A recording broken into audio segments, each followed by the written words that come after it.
சிம்பிளிஃபிகேஷன்ல அடுத்த சம் பார்க்கலாம். இந்த சம் ப்ரீவியஸா ஆர்ஆர்பி என்டிபிசி எக்ஸாம்ல கேட்டிருக்காங்க.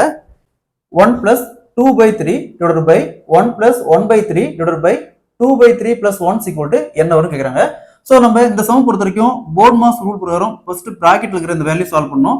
சோ இங்க என்ன இருக்கு 1 plus 1/3 இருக்கு. அப்ப 1 into 3 3 3 plus 1 4/3. சோ இங்க வகுத்தல் இருக்குது.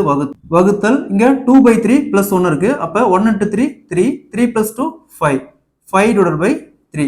சோ இந்த மாதிரி வகுத்தல்ல பின் வந்துச்சுனா இங்க என்ன இருக்கு 4/3 பெருக்கல் போட்டு இத அப்படியே ரிவர்ஸ்ல எழுதிக்கலாம். அப்ப 5/3 ரிவர்ஸ்ல எழுதணுமா 3/5 ன்னு இருக்கும். சோ இந்த 3 க்கு 3 அப்படியே கேன்சல் ஆயிரும். பேலன்ஸ் என்ன இருக்கும் 4/5 ன்னு இருக்கும். சோ அடுத்து இங்க பாருங்க இங்க என்ன இருக்கு 1 plus 2/3 இருக்கு. அப்ப 1 into 3 3 3 plus 2 5 divided by 3.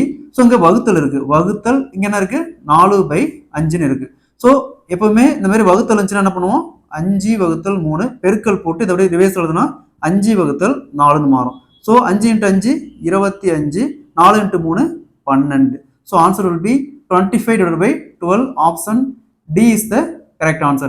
இதே மாதிரி இந்த சம் பாருங்க 12/4 பெருக்கல் 12/3 plus 5/3 பெருக்கல் 7 minus 4 equal to என்ன வரும் கேக்குறாங்க. இந்த சம் ப்ரீவியஸா ஆர்ஆர்பி என்டிபிசி எக்ஸாம்ல கேட்டிருக்காங்க. இந்த சம் சால்வ் பண்ணிக்கிற ஆன்சரை கமெண்ட்ல போடுங்க.